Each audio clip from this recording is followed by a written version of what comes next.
সুপ্রভাত শিক্ষার্থীবৃন্দ, অনলাইন ক্লাসে তোমাদের স্বাগতম। আমার নাম অনুজিৎ রায়। আমি সহকারী শিক্ষক, বড়মগবাজার সরকারি প্রাথমিক বিদ্যালয়, তেজগাঁও, ঢাকা। অষ্টম শ্রেণীর আমি একজন গণিত শিক্ষক। আমি আজকে যে অধ্যায়টি তোমাদেরকে আমি পড়াবো সেটি হচ্ছে অধ্যায় 10, বৃত্ত। বৃত্ত সংক্রান্ত বেশ কিছু অনলাইন ক্লাস আমি আগে তোমাদের সাথে আমি অনলাইন ক্লাস নিয়েছি এবং বৃত্ত সংক্রান্ত বেশ কিছু উপপাদ্য কিন্তু আমরা প্রমাণ করেছি এবং এবং সংশ্লিষ্ট প্রমাণের সঙ্গে সম্পর্কিত সৃজনশীল প্রশ্ন তোমাদেরকে আমি বাড়ির কাজ হিসেবে দিয়েছি এবং আশা করি বাড়ির কাজগুলো তোমরা ঠিকমতো করছো। তারপরেও তোমাদের যদি কোনো বিষয় নিয়ে প্রশ্ন থাকে অবশ্যই আমাকে মেসেঞ্জারে বা ইনবক্সে জানাবে। এবং কিন্তু আজকে আমি বৃত্তের সাথে সম্পর্কিত একটি নতুন বিষয় তোমাদের সাথে আলোচনা করব। সে আলোচনার বিষয়টি হচ্ছে সমবৃত্ত। এই যে আজকে যে আলোচিত বিষয় হচ্ছে সমবৃত্ত সংক্রান্ত ধারণা। ঠিক আছে, তার আগে বৃত্ত সংক্রান্ত পূর্ববর্তী ধারণাগুলো তোমাদের সাথে আবার আমি পুনরালোচনা করি।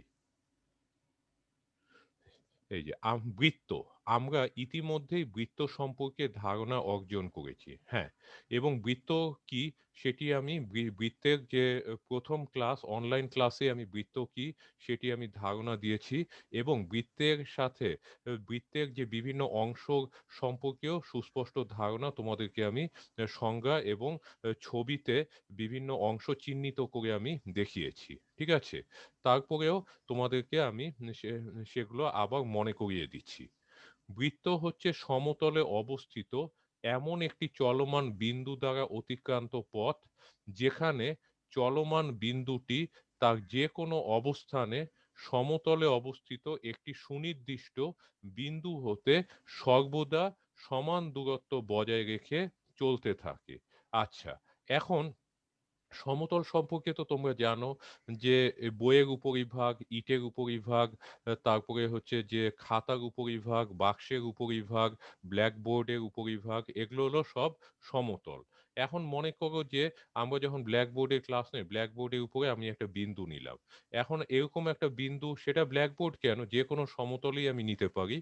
যে এখন বিন্দুটি হচ্ছে যে এমন হবে যেন যে বিন্দুটি একটা জায়গায় থাকবে না, সেটি সবসময় উম চলতে থাকবে। সবসময় সেটি চলতে থাকবে এবং সেটি একটি নির্দিষ্ট একটি স্থির একটা বিন্দু থেকে সবসময় সমান দূরত্ব বজায় রেখে চলতে থাকবে।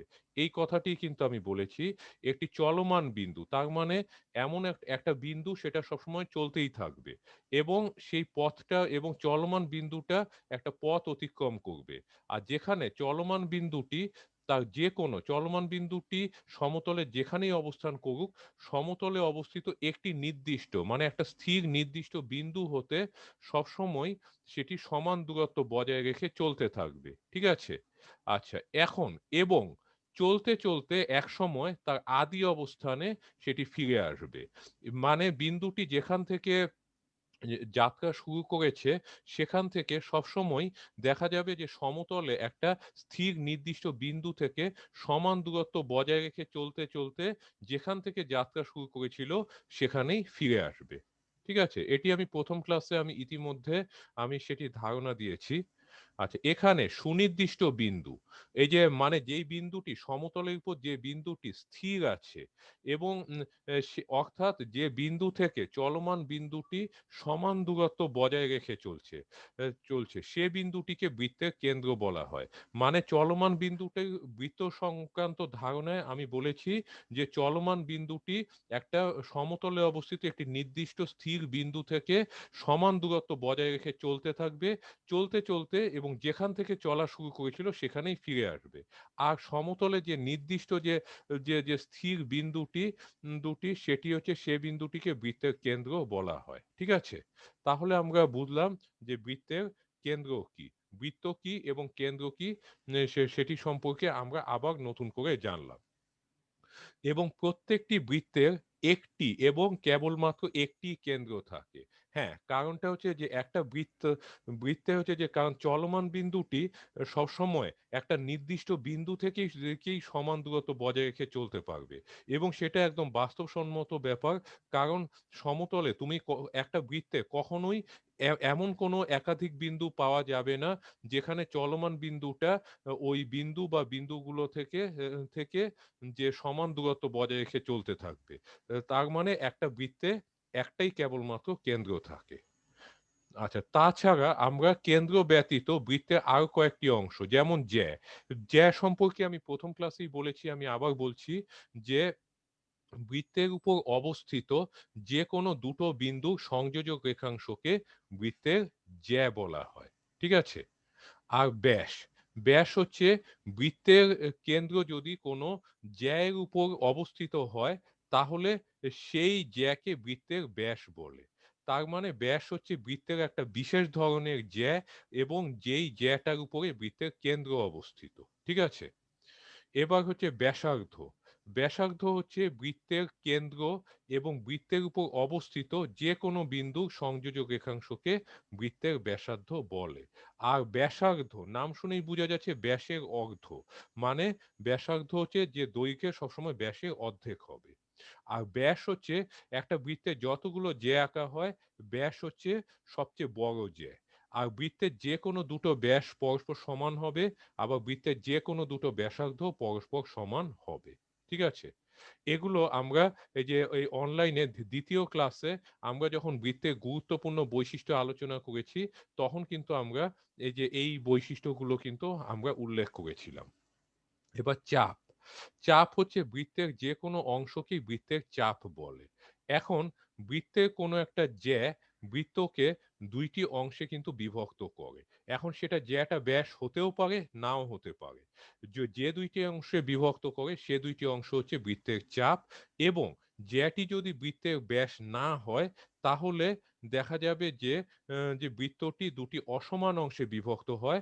বড় অংশটিকে অধিচাপ, ছোট অংশটিকে উপচাপ বলে। কিন্তু জ্যাটি যদি বৃত্তের ব্যাস নির্দেশ করে, তাহলে ওই অংশ দুটো সমান হবে এবং প্রত্যেকটি অংশকে অর্ধবৃত্ত বলে, যেগুলো বৃত্তের পরিধির অর্ধেক হবে। আর পরিধি হচ্ছে বৃত্তের সীমারেখার যে দৈর্ঘ্যকে বৃত্তের পরিধি বলে।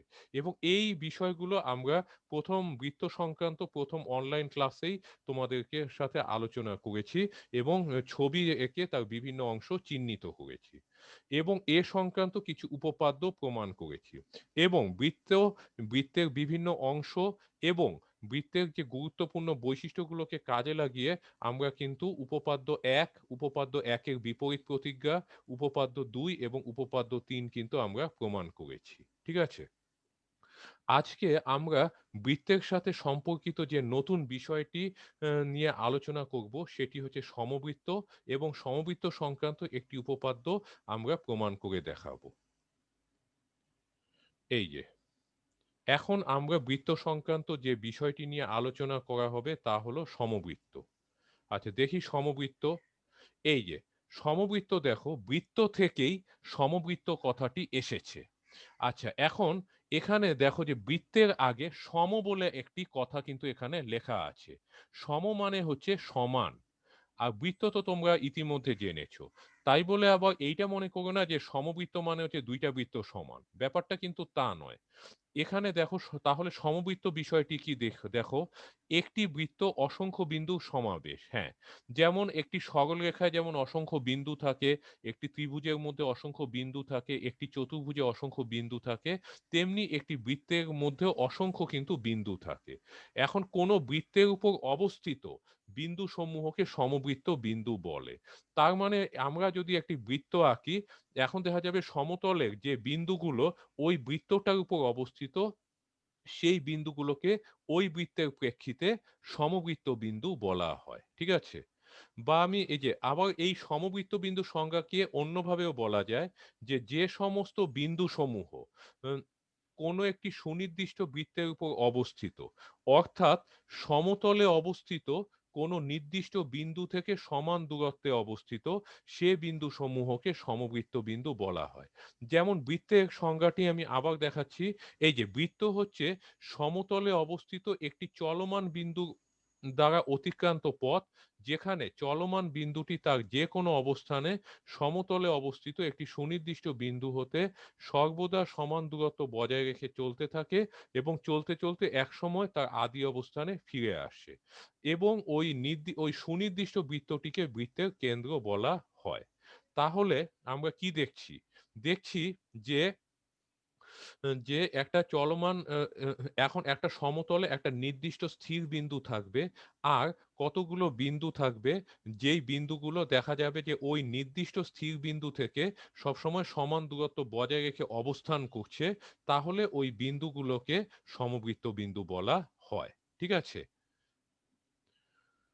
আচ্ছা, এখন তোমরা একটু আজকে আমরা সমবৃত্ত সংক্রান্ত একটি উপপাদ্য প্রমাণ করব। তবে এই উপপাদ্যটি কিন্তু তোমাদের পাঠ্যপুস্তকে নেই। এটি অনুশীলনী ১০.২ এ একটি প্রমাণ দেওয়া আছে। এবং সেটি হচ্ছে সমবৃত্ত সংক্রান্ত একটি উপপাদ্য। সেটি আমরা আজকে করে দেখাবো। এই যে নিচে তার আগে আমরা একটি কাজ করব, যে নিচে একটি চিত্রের সাহায্যে বিষয়টি ব্যাখ্যা করব। কারণ আমরা জ্যামিতির যে কোনো বিষয় সম্পর্কে পূর্ণাঙ্গ এবং সুস্পষ্ট ধারণা অর্জন করতে হলে চিত্রের কোনো বিকল্প নেই। তাই সমবৃত্ত সংক্রান্তি উপপাদ্য প্রমাণের আগে আমরা একটি ছবি এঁকে সমবৃত্তের ধারণাটি তোমাদের কাছে আমি আরো সুস্পষ্ট করে তুলব। দেখো তোমরা পরবর্তী স্লাইডে। এই যে দেখো সমতলে, দেখো একটি বিন্দু নিয়েছি, এই যে কালো একটি ফোঁটা দেখেছো, এটি আর কিছু না, একটি বিন্দু। এবং বিন্দুটির নাম দেখো নিচে আমি ও দিয়েছি। ঠিক আছে? এবং এই ও বিন্দুটি কিন্তু একটি স্থির বিন্দু। এখন তোমরা ইতিমধ্যে বৃত্ত অঙ্কন জেনেছো, কম্পাস দিয়ে তোমরা বৃত্ত আঁকো। তাহলে আমরা এখানে ও বিন্দুকে কেন্দ্র করে আমরা এই যে একটি বৃত্ত আঁকছি। এই যে দেখতে পাচ্ছ, এই যে একটি বৃত্ত। ঠিক আছে? এখন এই বৃত্তটির কেন্দ্র হচ্ছে ও, এবং বৃত্তের উপর অবস্থিত এই যে আমার পয়েন্টারটা দেখছো, এই যে আমি বৃত্তের এই যে উপরে কিন্তু বারবার ঘুরাচ্ছি পয়েন্টারটা। তার মানে এই যে এই বৃত্তটার উপরে কিন্তু এই যে কিন্তু অসংখ্য কিন্তু এরকম বিন্দু আছে। ঠিক আছে? এখন এই বৃত্তটা থেকে যে সমস্ত বিন্দু আছে সেখান থেকে যে কোনো ৪ টি বিন্দুকে আমি চিহ্নিত করি এবং বিন্দুগুলোর নাম আমি দেই। এই যে বৃত্তের উপরে আমি একটি বিন্দু চিহ্নিত করলাম এবং সেই চিহ্নিত বিন্দুর নাম দিলাম এ। এই যে বিন্দুটির নাম আমি এ দিলাম। এবার বৃত্তটির ডান দিক উপরে অবস্থিত ডান দিক থেকে আমি একটি বিন্দু চিহ্নিত করলাম এবং বিন্দুটির নাম বি দিলাম। এরপর বৃত্তটির উপর অবস্থিত তার নিচের থেকে আমি একটি বিন্দু চিহ্নিত করলাম এবং চিহ্নিত বিন্দুটির নাম সি দিলাম। এখন বৃত্তটির বাম দিক থেকে আমি একটি বিন্দু চিহ্নিত করে সেই চিহ্নিত বিন্দুটির নাম ডি দিলাম। তাহলে এই বৃত্তটির উপরে আমি এ, বি, সি, ডি এরকম ৪ টি বিন্দু আমি চিহ্নিত করলাম। ঠিক আছে? এখন আমরা ইতিমধ্যে এটা সুস্পষ্ট, বৃত্তের উপর অবস্থিত যে কোনো বিন্দুই তার কেন্দ্র থেকে সমদূরবর্তী। তাহলে এ বিন্দু যেহেতু বৃত্তের উপর অবস্থিত, তা এ, বি, সি, ডি এই ৪ টি বিন্দু যেহেতু বৃত্তের উপর অবস্থিত, তাহলে এই ৪ টি বিন্দুই কিন্তু ও কেন্দ্র থেকে সমদূরবর্তী হবে।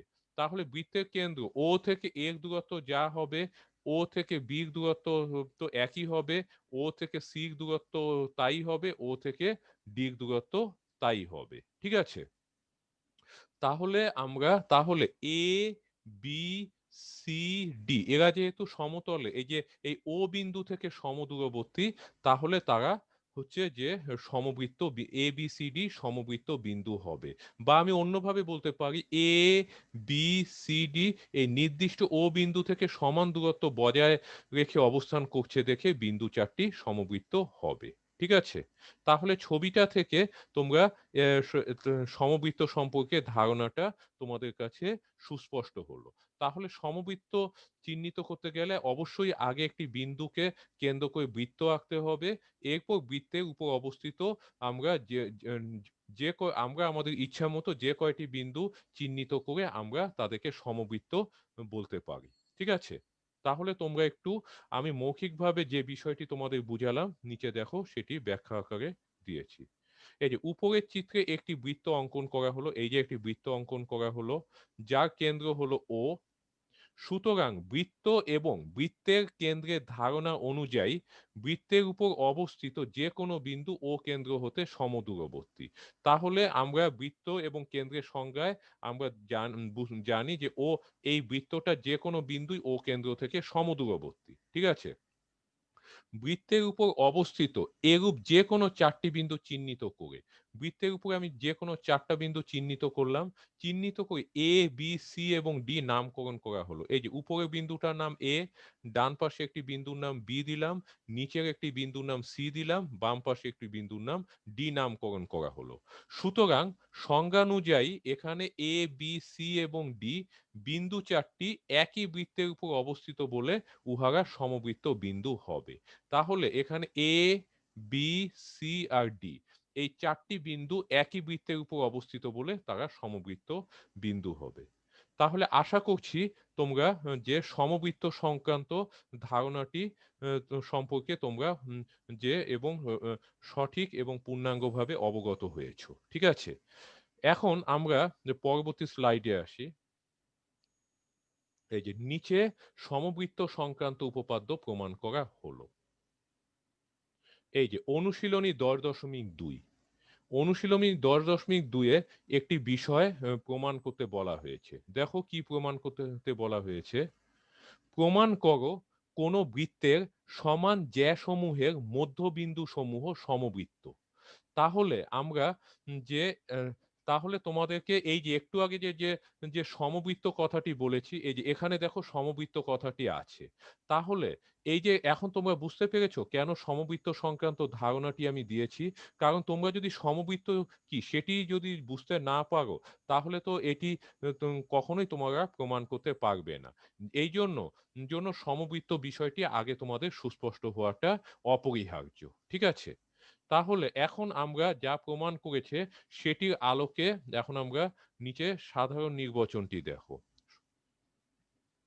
সাধারণ নির্বাচন আর কিছুই না, তোমাকে যা প্রমাণকর প্রস্তাব দেওয়া হয়েছে সেটি তোমরা সাধারণ নির্বাচনে লিখবে। এখানে প্রমাণকর পরে কি দেওয়া আছে? কোনো বৃত্তের সমান জ্যাসমূহের মধ্যবিন্দু সমূহ সমবৃত্ত। তার মানে তোমাকে এটা প্রমাণ করতে বলা হয়েছে এবং সেটি সাধারণ নির্বাচনের পাশে লিখতে হবে। ঠিক আছে? এখন তোমরা একটু বিষয়টি একটু বুঝে নাও। কোন বৃত্ত, তার মানে এখানে আমাকে অবশ্যই একটি বৃত্ত আগে আঁকতে হবে। আর বৃত্ত আঁকতে গেলে অবশ্যই সমতলে একটি বিন্দু চিহ্নিত করে নামকরণ করতে হবে। তা এবং যার নাম যেটি হচ্ছে বৃত্তের কেন্দ্র। ঠিক আছে? তাহলে সমতলে আমরা একটি বিন্দু চিহ্নিত করি। এই যে বিন্দুটি চিহ্নিত করলাম। এই চিহ্নিত বিন্দুটির আমি একটি নাম দেই। এই যে চিহ্নিত বিন্দুটির নাম দিলাম ও। ঠিক আছে? তাহলে ওকে কেন্দ্র করে আমি এখন একটি বৃত্ত আঁকবো।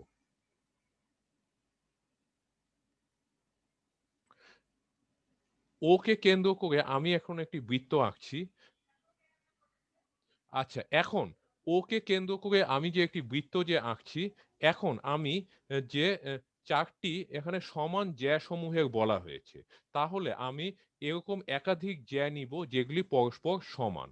এখানে আমি সমান দৈর্ঘ্যের ৪ টি জ্যা আমরা আঁকবো। তার আগে প্রথম জ্যাটি আঁকার জন্য বৃত্তের উপর দুটি বিন্দু চিহ্নিত করেছি এ এবং বি। এখন তাদের মধ্যে আমি সংযোগ করলাম।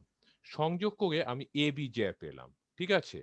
এখন এ বি জ্যার সমান মাপ নিয়ে আমি এখন এই বৃত্তটারই আরেকটি জ্যা আমি আঁকবো। এই যে এ বি সমান মাপ নিয়ে আমি আরেকটি জ্যা আঁকছি এবং জ্যাটির এই যে ২ প্রান্তের নাম দিলাম সিডি। তার মানে জ্যা এ বি সমান জ্যা সিডি। এবার আমি সিডি জ্যাক সমান মাপ নিয়ে আমি আরেকটি জ্যা আঁকি। এই যে এই জ্যাটির নাম হচ্ছে ইএফ। ঠিক আছে? এখন আমি আ শেষ আমি একটি জ্যা আঁকি যেটি আগের জ্যাগুলির প্রত্যেকটিরই সমান। এই যে জ্যাটি আঁকলাম এবং এই জ্যাটিরও নাম দিলাম জিএইচ। তাহলে আমরা দেখছি যে ও কেন্দ্র বিশিষ্ট একটা বৃত্ত আঁকলাম। সেখানে এবি, সিডি, ইএফ এবং জিএইচ ৪ টি জ্যা আমরা আঁকলাম। এখন আমাদেরকে প্রমাণ করতে হবে এই ৪ টি জ্যার মধ্যবিন্দু সমূহ সমবৃত্ত। তাহলে আমাদেরকে এই প্রত্যেকটা জ্যার আমাকে মধ্যবিন্দু চিহ্নিত করতে হবে। যেহেতু এবি জ্যাটি আমি আগে এঁকেছি তার মধ্যবিন্দু চিহ্নিত করি। এই যে এই যে মধ্য, এই যে এই বিন্দুটি, এটি এ থেকে যতটা দূরে, বি থেকে ততটা দূরে। এই যে, এবং এ বি যে মধ্যবিন্দুর নাম আমি দিলাম পি। ঠিক একইভাবে আমি এখন সিডি যে মধ্যবিন্দুকে চিহ্নিত করছি। এই যে সিডি যে মধ্যবিন্দুর নাম দিলাম কিউ। এখন নিচে যে জ্যাটা ইএফ, তার এখন মধ্যবিন্দু চিহ্নিত করি। এই যে, এবং চিহ্নিত ইএফ জ্যা চিহ্নিত মধ্যবিন্দুর নাম আমি দিলাম আর। এবং সর্বশেষ যে জ্যাটি, সেটি হচ্ছে জিএইচ, তার মধ্যবিন্দু চিহ্নিত করলাম এবং মধ্যবিন্দুটির নাম দিলাম এস। তাহলে এবি জ্যায়ের মধ্যবিন্দু পি, সিডি জ্যায়ের মধ্যবিন্দু কিউ, ইএফ জ্যায়ের মধ্যবিন্দু আর, আর জিএইচ জ্যায়ের মধ্যবিন্দু এস। আর আরেকটি কথা ভুলে গেলে চলবে না, জ্যা এবি সমান জ্যা সিডি সমান জ্যা ইএফ সমান জ্যা জিএইচ। এখন আমাদের বলেছে মধ্যবিন্দু সমূহ সমবৃত্ত, তার মানে পি, কিউ, আর, এস, এই যে চারটা বিন্দু যে সমবৃত্ত, সেটি আমাদেরকে প্রমাণ করতে হবে। ঠিক আছে? তাহলে তোমরা, আশা করি যে প্রমাণিতব্য বিষয়টি তোমরা বুঝতে পেরেছো। এখন এগুলোকে আমি বিশেষ নির্বাচনে আমি এগুলো লিখব। এই যে আমি যেগুলো বলেছি সেগুলো লিখেছি বিশেষ নির্বাচন। মনে করি ও কেন্দ্র বিশিষ্ট বৃত্ত, এই যে ও কেন্দ্র বিশিষ্ট বৃত্ত, এবং এখানে এই যে A B C D E F এবং GH, A B C D E F এবং জিএইচ, এই চারটি যে পরস্পর সমান। এখন A B C D E F এবং জিএইচ যে চারটি মধ্যবিন্দু যথাক্রমে পি, কিউ, আর এবং এস। তাহলে এবি যে মধ্যবিন্দু পি, এই যে এবি যে মধ্যবিন্দু পি, সিডি যে মধ্যবিন্দু কিউ, এই যে সিডি যে মধ্যবিন্দু কিউ, ইএফ যে মধ্যবিন্দু আর, এই যে ইএফ যে মধ্যবিন্দু আর, আর জিএইচ যে মধ্যবিন্দু এস। ঠিক আছে? এখন আমরা এই পি, কিউ, আর, এস, এই চারটি বিন্দু সমবৃত্ত, সেটি আমাদেরকে প্রমাণ করতে হবে। এই যে প্রমাণ করতে হবে পি, কিউ, আর এবং এস বিন্দু চারটি সমবৃত্ত। আশা করি তোমরা এইটুকু সবাই বুঝতে পেরেছো যে আমরা কি প্রমাণ করতে চাচ্ছি। তার মানে পি, কিউ, আর এর সমবৃত্ত মানে এই চারটা বিন্দু একই বৃত্তের মধ্যে অবস্থিত, সেটি আমরা প্রমাণ করতে চাচ্ছি। ঠিক আছে? এখন এইটা প্রমাণ করতে হলে, করার জন্য আমরা একটি অতিরিক্ত অঙ্কনের কাজ কিন্তু আমরা করব। ঠিক আছে? দেখো পরবর্তী অঙ্কনের ধাপটি। তার আগে তোমরা দেখে আমি আবার সেই চিত্রটি এঁকে দেখাচ্ছি। কারণ আমাদেরকে প্রমাণ করতে গেলে চিত্রের কোনো বিকল্প নেই। এই জন্য তোমাদের সুবিধার জন্য আমি প্রত্যেকটি স্লাইডে কিন্তু চিত্র আঁকছি। যদিও খাতায় তোমরা যখন করবে তখন চিত্রটি একবারই আঁকবে।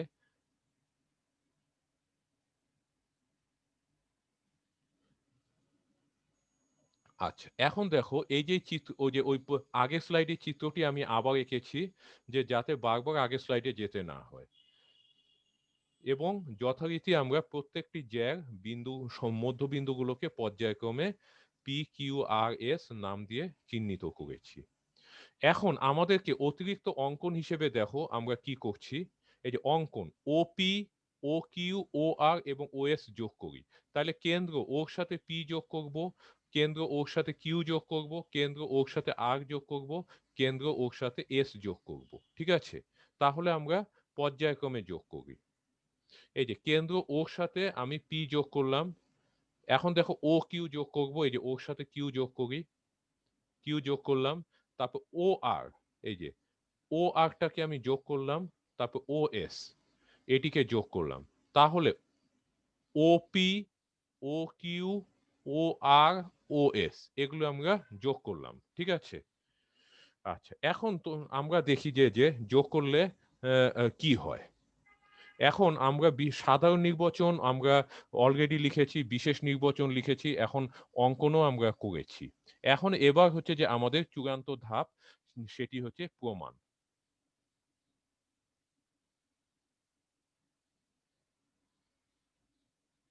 দেখো প্রমাণের পাশে দেখো আমরা একটি কথা লেখা আছে, আমরা জানি বৃত্তের কেন্দ্র এবং ব্যাস নয় এরূপ জ্যা এর মধ্যবিন্দু সংযোজক রেখাংশ ওই জ্যা এর উপর লম্ব। তাহলে দেখো এই উপপাদ্যটি কিন্তু তোমরা কিন্তু অবশ্যই ইতিমধ্যে প্রমাণ আমরা করেছি, এবং এটি খুব পরিচিত উপপাদ্য, সেই উপপাদ্য একে কিন্তু এটি ছিল। তারপরেও তোমাদেরকে আমি উপপাদ্যটি উল্লেখ করেছি। এই যে বৃত্তের কেন্দ্র, এখানে বৃত্তের কেন্দ্র কোনটা? ও। আর ব্যাস নয় এরূপ জ্যা। এই যে যদিও এখানে আমি অবশ্য ৪ টি জ্যা এঁকেছি, তার মধ্যে একটি জ্যা হচ্ছে ব্যাস নয় এরূপ জ্যা AB, CD, EF, GH।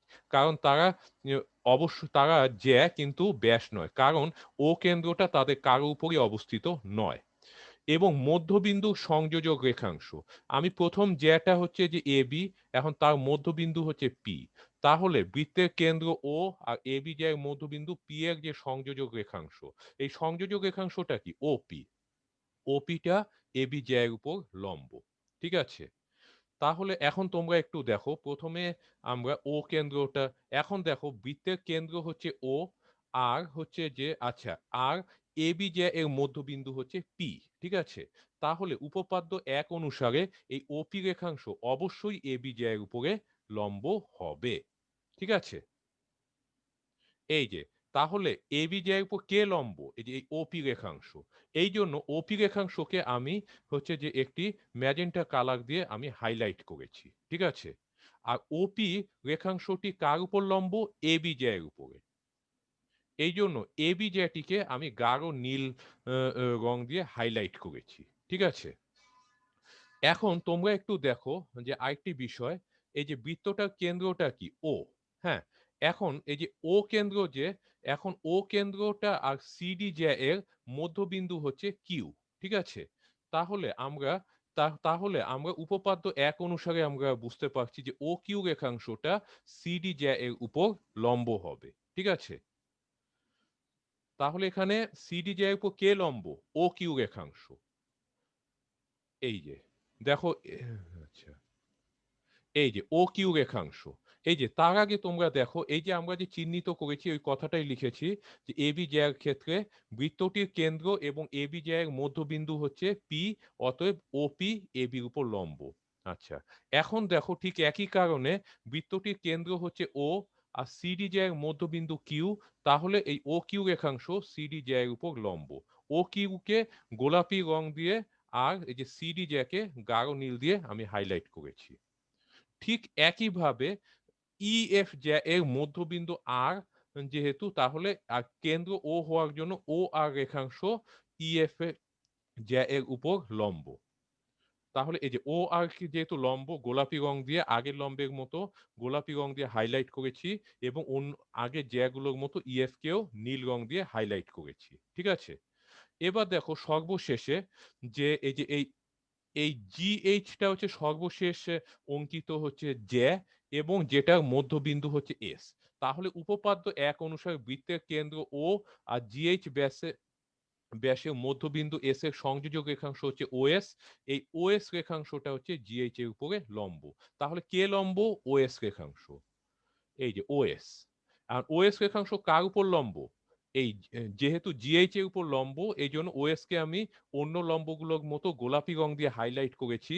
আর GH জ্যাকে আমি অন্য জ্যার মতো নীল রং দিয়ে হাইলাইট করেছি।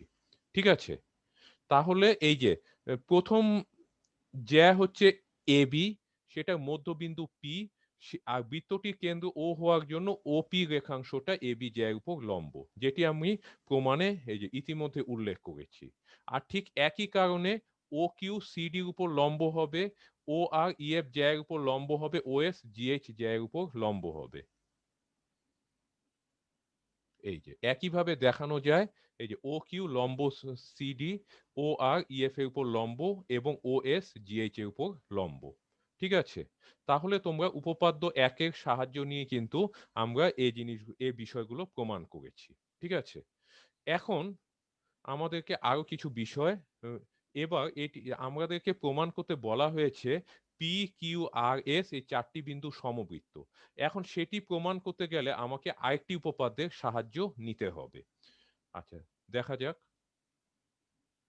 এই যে এখন OP, OQ, OR এবং OS রেখাংশ ৪ টি বৃত্তের কেন্দ্র O হতে যথাক্রমে AB, CD, EF এবং GH যে ৪ টি দূরত্ব নির্দেশ করে। আচ্ছা, এখন আমি একটি কথা একটু আগেই বলি, যেটি আমি আগেও বলেছি যে একটি বিন্দু থেকে একটি রেখাংশের যদি দূরত্ব নির্দেশ করতে হলে আমাকে ওই বিন্দু থেকে রেখাংশটির উপরে একটি লম্ব আঁকতে হবে এবং লম্বটি যে বিন্দুতে ছেদ করে সেই ছেদ বিন্দু আর ওই বহিস্থ বিন্দু সংযোজক রেখাংশটাই হচ্ছে ওই বহিস্থ বিন্দু থেকে ওই রেখাংশের দূরত্ব বা লম্ব দূরত্ব। এখন আমি ইতিমধ্যে আমরা জানতে পেরেছি যে এই এই যে এই ওপি এবি জ্যাকে পি বিন্দুতে ছেদ করেছে, আবার এই ওপি রেখাংশটা এবির উপরে লম্ব। তাহলে ঠিক এই কারণেই এই ওপি রেখাংশটা হবে ও কেন্দ্র থেকে এবি এর দূরত্ব।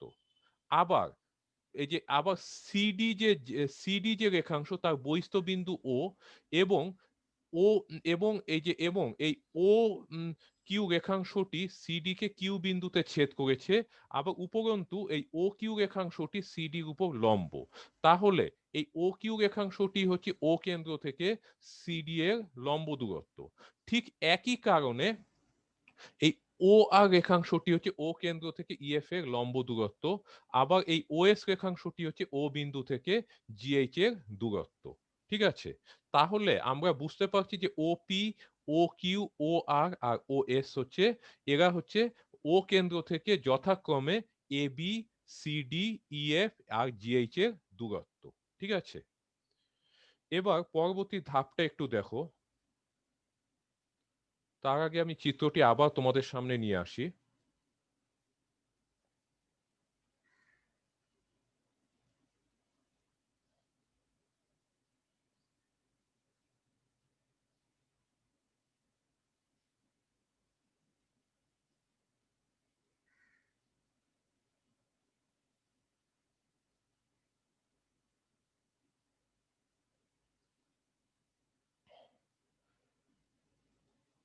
আচ্ছা, এখন এখানে দেখো কি লেখা। আবার আমরা জানি কোন বৃত্তের সমান জ্যাসমূহ ওই বৃত্তের কেন্দ্র হতে সমদূরবর্তী। এই উপপাদ্যটির সাথেও কিন্তু তোমরা পরিচিত এবং এটি হচ্ছে উপপাদ্য ৩। ঠিক আছে, এখন দেখো আবার উপপাদ্যটি দেখো, কোন বৃত্তের সমান জ্যাসমূহ ওই বৃত্তের কেন্দ্র হতে সমদূরবর্তী। এখন আমরা বিশেষ নির্বাচনে ইতিমধ্যেই আমরা দেখেছি যে A B, CD, EF R GH এই চারটি জ্যা হচ্ছে পরস্পর সমান। কি বোঝা গেছে? তাহলে যেহেতু A B, CD, EF R GH এই জ্যাগুলো যেহেতু এই ও কেন্দ্র বিশিষ্ট বৃত্তের চারটি সমান জ্যা, তাহলে তারা ও কেন্দ্র থেকে সমদূরবর্তী। কি বোঝা গেছে? হ্যাঁ, এবং তার মানে হচ্ছে যে আমি যেটি বলতে চাচ্ছি যে অর্থাৎ ও কেন্দ্র থেকে এবি দূরত্ব যা হবে ও কেন্দ্র থেকে সিডি দূরত্ব তাই হবে, ও কেন্দ্র থেকে ইএফ এর দূরত্ব একই হবে, আর ঠিক একই দূরত্ব তো নির্দেশ করবে ও কেন্দ্র থেকে এই জিএইচ যা এর যে দূরত্ব।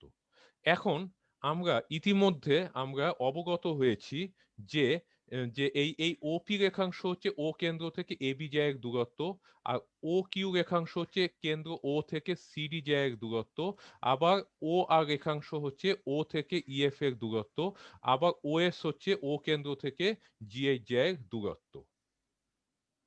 এখন আমরা এই যে এই যে এবি জায়টিকে চিহ্নিত করছি, এই যে এই সমান জ্যাগুলোকে চিহ্নিত করছি। এই যে দেখো এ বি, এখানে জ্যা কারা, এ বি, সিডি, তারপর ইএফ, জিএইচ, এরা যেহেতু এই বৃত্তের জ্যা, একই বৃত্তের জ্যা, তাদেরকে নীল রং দিয়ে আমি হাইলাইট করেছি এবং জ্যা চারটি কিন্তু পরস্পর সমান। এজন্য দেখো চারটি জ্যাকে আমরা কিন্তু টিক মার্ক দিয়ে চিহ্নিত করেছি। টিক মার্ক দেওয়ার অর্থ হচ্ছে যে এই যে A B, C D, E F আর জিএইচ এই চারটি জ্যা সমান বলেই তাদেরকে আমি প্রত্যেকটি জ্যার উপরে আমি টিক চিহ্ন, এই যে নীল হাইলাইট করে আমি টিক চিহ্ন কিন্তু বসিয়ে দিয়েছি। তার মানে আমি নীল রং দিয়ে বুঝাচ্ছি A B, C D, E F আর জিএইচ হচ্ছে ও কেন্দ্র বিশিষ্ট বৃত্তের জ্যা, আর টিক মার্ক দিয়ে বুঝাচ্ছি এই চারটা জ্যা যে পরস্পর সমান। ঠিক আছে, আচ্ছা, এবার দেখো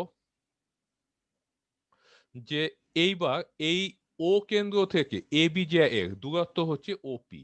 ঠিক আছে, তাহলে যেটা আমরা একটু আগেই আমরা যে এই দূরত্বের ধারণা অনুযায়ী আমরা অবগত হয়েছি। আচ্ছা, তাহলে আমরা এই যে এই ও কেন্দ্র থেকে এবি জ্যায়ের দূরত্বটিকে আমি ভিন্ন রং দিয়ে হাইলাইট করি। আচ্ছা, তার আগে তোমরা একটু দেখে নাও এই কথাটা।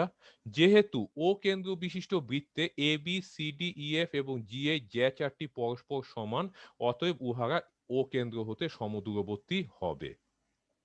তাহলে উপপাদ্য ৩ এর ধারণা অনুযায়ী যাই আমরা বলেছি যে ও কেন্দ্র থেকে এ বি, ও কেন্দ্র থেকে সিডি, ও কেন্দ্র থেকে ইএফ আর ও কেন্দ্র থেকে জিএইচ যে চারটি সমান দূরত্বে অবস্থান করবে। এখন ও কেন্দ্র থেকে এবি যে এর দূরত্ব হচ্ছে এই যে ওপি, সেজন্য ওপি কে আমি গোলাপি রং দিয়ে হাইলাইট করেছি। আবার ও কেন্দ্র থেকে সিডি যে এর দূরত্ব হচ্ছে ও কিউ, তাহলে ও কিউ কেও আমি গোলাপি রং দিয়ে হাইলাইট করলাম। আবার ও কেন্দ্র থেকে ইএফ যে এর দূরত্ব যেহেতু ও আর, তাহলে আমি ও আর রেখাংশকেও গোলাপি রং দিয়ে হাইলাইট করলাম।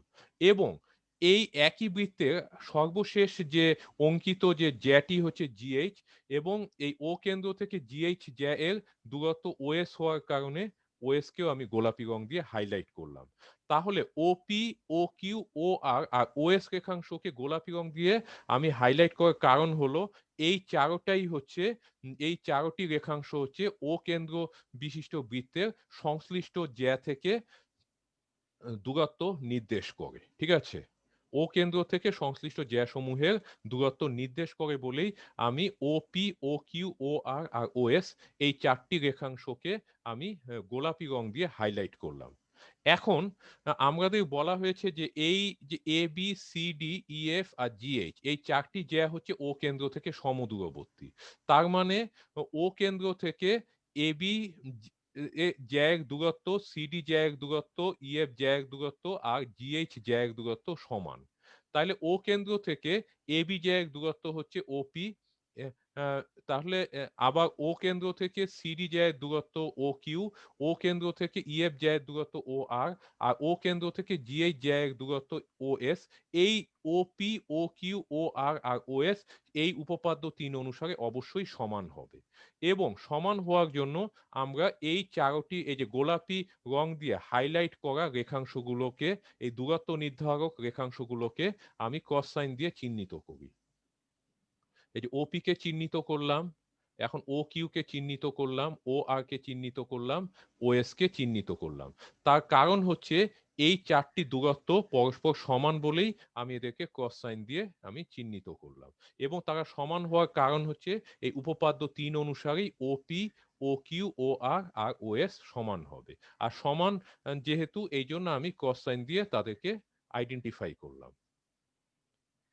এই যে অর্থাৎ ওপি সমান ও কিউ সমান ও আর সমান ও এস। ঠিক আছে? তাহলে এখন একটা ব্যাপার একটু দেখো, যে ওপি সমান ও কিউ সমান ও আর এবং ও এস, চারটা রেখাংশই কিন্তু দেখো যে একটা বিন্দুতে মিলিত হয়েছে, সেটি কি ও বিন্দুতে। এবং চারটা রেখাংশেরই সাধারণ বিন্দু হচ্ছে ও। এখন দেখা যাচ্ছে যে তার মানে ওপি সমান ও কিউ সমান ও আর সমান ও এস। তার মানে হচ্ছে যে ও থেকে পি বিন্দু দূরত্ব যা, ও থেকে কিউ বিন্দু দূরত্ব ঠিক তাই, এবং ও থেকে আর বিন্দু দূরত্ব একই, এবং ও থেকে এস এর দূরত্ব ঠিক সেম। ঠিক আছে? তার মানে P P Q R S এরা প্রত্যেকেই ও থেকে সমদূরবর্তী। ঠিক আছে? এখন পি কিউ আর এস যেহেতু সমদূরবর্তী, এই ও বিন্দুটা থেকে যেহেতু সমান দূরত্ব বজায় রেখে চলছে, তাহলে আমরা অবশ্যই আমরা বলতে পারি যে যে এই যে আচ্ছা এখন যেহেতু তাহলে এই ওপি, তাহলে পি কিউ আর এস এই চারটা বিন্দু অবশ্যই ও থেকে কিন্তু সমদূরবর্তী। আচ্ছা, এখন এই ওপি সমান ও কিউ সমান ও আর সমান ও এস, এখন যদি আমি বৃত্তে এখন ও কে কেন্দ্র করে ওপি সমান ব্যাসার্ধ নিয়ে আমি যদি একটি বৃত্ত আঁকি, তাহলে দেখতে পাবা ওই বৃত্তটা অবশ্যই পি কিউ আর এস এই চারটা বিন্দু দিয়েই কিন্তু সেটি যাবে। ঠিক আছে?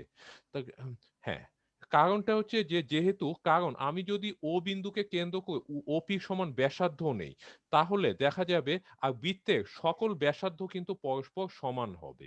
ঠিক আছে? তাহলে আ এবং এবং তাহলে ও কে কেন্দ্র করে এই যে এই যে OP সমান ব্যাসার্ধ নিয়ে আমি যদি একটি বৃত্ত আঁকি, তাহলে দেখা যাবে ওই বৃত্তের অন্য ব্যাসার্ধগুলো কিন্তু OP সমান হবে। আর এবং ও কেন্দ্র বিশিষ্ট বৃত্তে তাহলে এই OQ রেখাংশ অবশ্যই ওই বৃত্তটির ব্যাসার্ধ হবে। ঠিক একই কারণে OR আর OS ও ওই একই বৃত্তেরই ব্যাসার্ধ হবে। আর তাহলে OP, OQ, OR R OS যেহেতু একই বৃত্তেরই তাহলে তারা ব্যাসার্ধ হবে। আচ্ছা, তার মানে আমি O বিন্দুকে কেন্দ্র করে OP সমান যেহেতু OQ, OR, OS এরা যেহেতু সবাই O কেন্দ্র বিশিষ্ট বৃত্তের ব্যাসার্ধ, তাহলে ও বিন্দুকে কেন্দ্র করে OP সমান ব্যাসার্ধ নিয়ে আমি যে বৃত্তটি আঁকবো, সে বৃত্তটির উপরেই PQRS সবাই অবস্থিত হবে। তার মানে ওই বৃত্তটি PQRS বিন্দু দিয়ে যাবে। ঠিক আছে? তাহলে অর্থাৎ যেহেতু পি তাহলে PQRS এই ৪ টি বিন্দু দিয়েই সেই বৃত্তটি যাচ্ছে। তার মানে PQRS হচ্ছে তারা একই বৃত্তের উপর অবস্থিত হবে। আর যেহেতু PQRS একই বৃত্তের উপর অবস্থিত, সমবৃত্ত সংক্রান্ত ধারণা অনুযায়ী PQRS অবশ্যই সমবৃত্ত হবে। এই যে, এবং এটি কিন্তু আমাদের প্রমাণিতব্য বিষয় ছিল। ঠিক আছে? যাই হোক, আশা করি তোমরা আজকে যে ১০.২ অনুশীলনী ১০.২ এর এই ২ নাম্বার উপপাদ্যটি তোমরা সুস্পষ্টভাবে বুঝতে পেরেছ। তারপরেও আমি তোমাদেরকে এই ভিডিওটি তোমাদেরকে ইনবক্সে পাঠাবো এবং ছবি আকারেও পাঠাবো। তোমরা বারবার এটিকে তোমরা যদি পর্যবেক্ষণ এবং পর্যালোচনা করো, তাহলে বিষয়টি কিন্তু তোমাদের কাছে ক্লিয়ার হবে। এবং শুধু পর্যবেক্ষণ এবং পর্যালোচনা করলেই হবে না, এটিকে এবং খাতায় লিখে বারবার চর্চা করতে হবে। তাহলে তোমাদের কাছে এই উপপাদ্যটি মোটেও কঠিন কিছু হবে না। এটি আসলে আর কিছুই না। এটি আসলে এবং উপপাদ্য প্রমাণ আসলে হচ্ছে যে যুক্তির ধারাবাহিকতা। যুক্তিকে ধারাবাহিকভাবে তোমরা উপস্থাপন করলে শুধু এই উপপাদ্য কেন, তোমরা যেকোনো উপপাদ্যই প্রমাণ করতে পারবে। ঠিক আছে? তাহলে বৃন্দ তোমাদেরকে আমি এবার এই উপপাদ্য সংক্রান্ত আমি সৃজনশীল প্রশ্ন বাড়ির কাজ দিচ্ছি।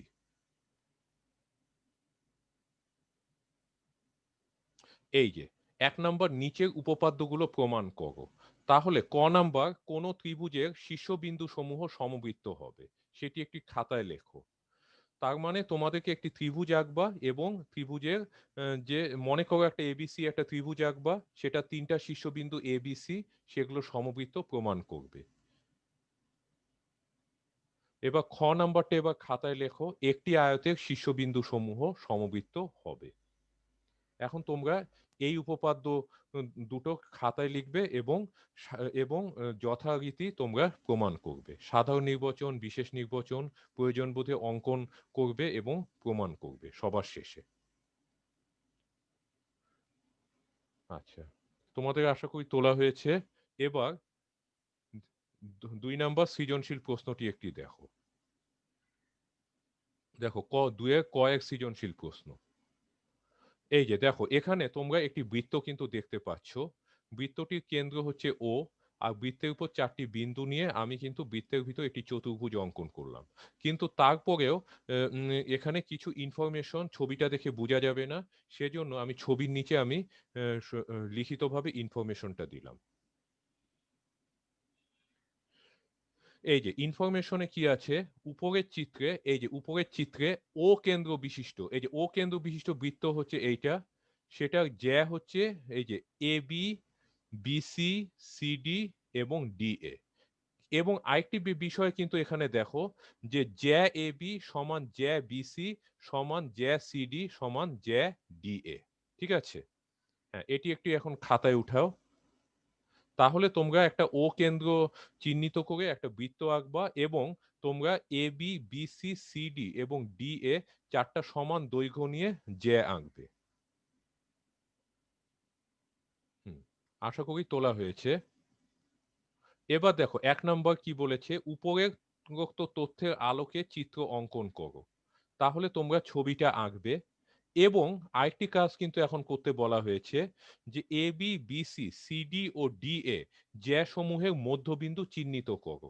তাহলে ১ নম্বরে শুধু উপরের তথ্যের আলোকে ছবি আঁকলেই হবে না, প্রত্যেকটা জ্যার মধ্যবিন্দু তোমাদেরকে চিহ্নিত করতে হবে।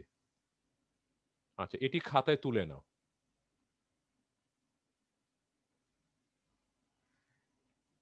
হুম, আচ্ছা। এবার তোমাদের তোলা হয়েছে আশা করি এবং এবং দেখো যে এই চিত্র রিলেটেড পরবর্তী কাজটি তোমাদেরকে দেখাচ্ছি। এই যে ২ নাম্বার এবি এবং বিসি জ্যাদ্বয় বৃত্তটির কেন্দ্র হতে দূরবর্তী হবে কেন সেটি ব্যাখ্যা করবে। ঠিক আছে? তাহলে এটি ব্যাখ্যাটা তোমরা দেবে। নাও এটি খাতায় উঠাও। হুম। আচ্ছা। খাতায় উঠানোর পর এই যে পরবর্তী বিষয়টি একটু লক্ষ্য করো। প্রমাণ করো উল্লেখিত জ্যাগুলোর মধ্যবিন্দু সমূহ সমবৃত্ত হবে। ঠিক আছে? তাহলে এটিও খাতায় উঠাবে। তাহলে এবং তোমরা ১ এর সাহায্য নিয়ে অবশ্যই ২ নাম্বারটা প্রমাণ করবে এবং রোমান 2 এর সাহায্য নিয়ে রোমান 3 কে প্রমাণ করবে। ঠিক আছে? এবং সৃজনশীল প্রশ্নে সেটি আমরা করা হয়। আচ্ছা, তাহলে এই সৃজনশীল প্রশ্নটি তোমরা আশা করি খাতায় উঠিয়েছ। এবার পরবর্তী সৃজনশীল প্রশ্নটি দেখো। এই যে খ-তে, মনে করি ত্রিভুজ এবিসি একটি সমকোণী ত্রিভুজ যেখানে কোণ এবিসি সমকোণ। তাহলে আমাদের এখানে খ-তে আমরা কোনো ছবি আঁকিনি, কিন্তু আমরা একটা তথ্য দিয়েছি যে এবিসি হচ্ছে একটা সমকোণী ত্রিভুজ। আমাদেরকে একটা সমকোণী ত্রিভুজ আঁকতে হবে এবং এমনভাবে আঁকতে হবে যাতে এবিসি কোণটা যাতে সমকোণ হয়। ঠিক আছে? এবং এই তথ্যের আলোকে আমাদেরকে অবশ্যই ছবি আঁকতে হবে। দেখো, ১ নম্বর উপরোক্ত তথ্যের আলোকে চিত্র অঙ্কন করে এবি, বিসি এবং এসি বাহুত্রয়ের মধ্যবিন্দু সমূহকে যথাক্রমে পি, কিউ এবং আর নামে চিহ্নিত করবা। তাহলে তোমরা একটা সমকোণী ত্রিভুজ আঁকবা এবং তোমরা যে কোণটা সমকোণ হবে সেটার নাম হবে এবিসি। তাহলে তার মানে বি বিন্দুতেই এই সমকোণটি উৎপন্ন হবে। আর বাকি ২ টা বিন্দুর নাম এ আর সি লিখবে এবং তারপর এবি, বিসি আর এসির মধ্যবিন্দুগুলোকে চিহ্নিত করবে এবং সেগুলোর নাম পি, কিউ, আর দেবে। ঠিক আছে? এটি খুবই সহজ। এবার দ্বিতীয়ত, তোমরা ছবি আঁকার পর তোমরা এই অংশটি প্রমাণ করবে যে ত্রিভুজ এপিআর আর ত্রিভুজ বিপিআর যে সর্বসম সেটি প্রমাণ করবে। এবং এছাড়া আরেকটি বিষয়ও প্রমাণ করবে যে বিকিউআর আর সিকিউআর এই ২ টা ত্রিভুজ সর্বসম। ঠিক আছে? তাহলে এই ২ নাম্বারটা তোমরা প্রমাণ করবে এবং প্রমাণের জন্য যদি অতিরিক্ত অঙ্কনের কাজ করতে হয় অবশ্যই সেটি করবে। এবং শেষ ধাপটি তোমরা প্রমাণ করবে। প্রমাণ করো এ, বি এবং সি বিন্দুত্রয় যে বৃত্তের উপর অবস্থিত সে বৃত্তের কেন্দ্র আর। তাহলে তোমরা এ, বি, সি এই ৩ টা বিন্দু যে একই বৃত্তের উপর অবস্থিত সেটা প্রমাণ করবে এবং সেই বৃত্তটার কেন্দ্র যে আর সেটিও তোমাদের প্রমাণ করতে হবে। তাহলে এগুলো তোমরা একটু খাতায় লিখে নাও।